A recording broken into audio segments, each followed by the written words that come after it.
আজকাল অনেক ছেলে এমন একটি কমন সমস্যার মধ্যে দিয়ে যাচ্ছে, কিন্তু লজ্জা বা অস্বস্তির কারণে বিষয়টি নিয়ে খোলাখুলি বলতে পারে না। হঠাৎ করেই তারা লক্ষ্য করেছে শরীরে আগের মতো এনার্জি নেই, খুব তাড়াতাড়ি ক্লান্ত হয়ে যাচ্ছে, নিজের ওপর কনফিডেন্স কমে যাচ্ছে। ধীরে ধীরে এর প্রভাব পার্সোনাল লাইফেও পড়তে শুরু করছে, যার ফলে মানসিক চাপ আরও বাড়ছে।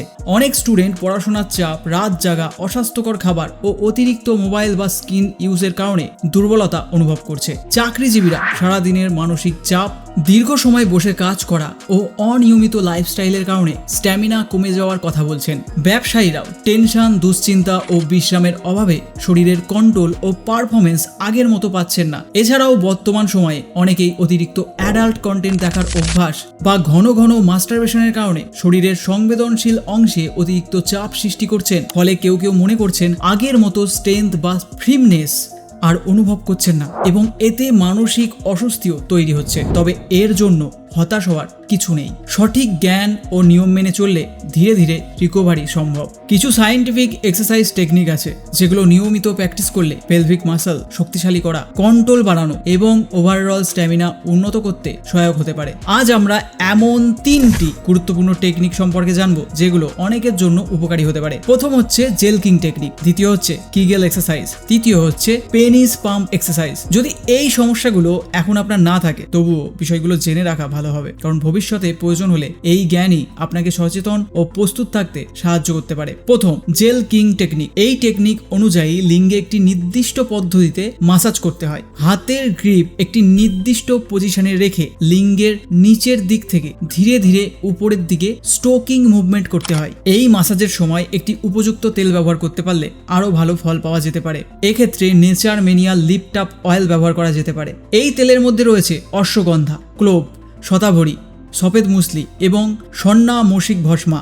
এই উপাদানগুলোর হিলিং ক্যাপাসিটি অনেক বেশি বলে মনে করা হয়। আর এই তেল দিয়ে নিয়মিত মাসাজ করলে লিঙ্গের টিস্যুতে রক্ত সঞ্চালন দ্রুত বৃদ্ধি পেতে শুরু করতে পারে। রক্ত সঞ্চালন বাড়লে যেসব টিস্যু আগে দুর্বল বা নিষ্ক্রিয় হয়ে পড়েছিল, সেগুলো ধীরে ধীরে সক্রিয় ও সতেজ হয়ে ওঠে।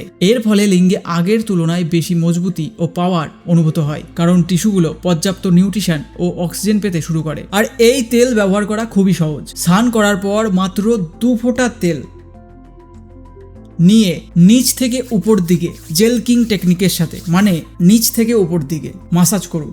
ভালো ফল পেতে দিনে 2 বার ব্যবহার করা যেতে পারে। তবে এই তেল মাথা বা স্ক্যাল্পে একদম ব্যবহার করবেন না। এই প্রোডাক্টটি অনলাইনে পাওয়া যায়, এর লিংক আমার ডেসক্রিপশন বক্সে এবং কমেন্ট সেকশনে পিন করা থাকবে। দ্বিতীয়, কিগেল এক্সারসাইজ।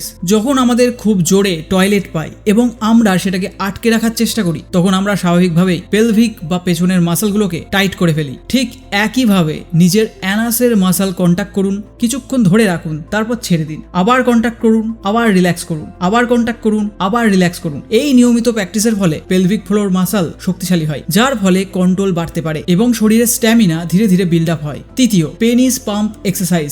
এই এক্সারসাইজটা সবার জন্য নয়। বাজারে একটি বিশেষ ধরনের পাম্প ডিভাইস পাওয়া যায়, যা লিঙ্গের উপর বসিয়ে ব্যবহার করতে হয়।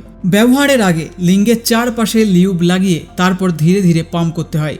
যাদের ইরেকশন ঠিক মতো হয় না বা লিঙ্গ শক্ত হতে সমস্যা হয়, তাদের ক্ষেত্রে এই পদ্ধতি কিছু ক্ষেত্রে সহায়ক হতে পারে। তবে বেশিরভাগ ক্ষেত্রে জেল কিং টেকনিক এবং কিগেল এক্সারসাইজ নিয়মিত করলে উপকার পাওয়া যেতে পারে। প্রতিদিন অল্প সময় করে অন্তত 6 মাস নিয়মিত প্র্যাকটিস করলে নিজেরাই পরিবর্তন লক্ষ্য করতে পারবেন।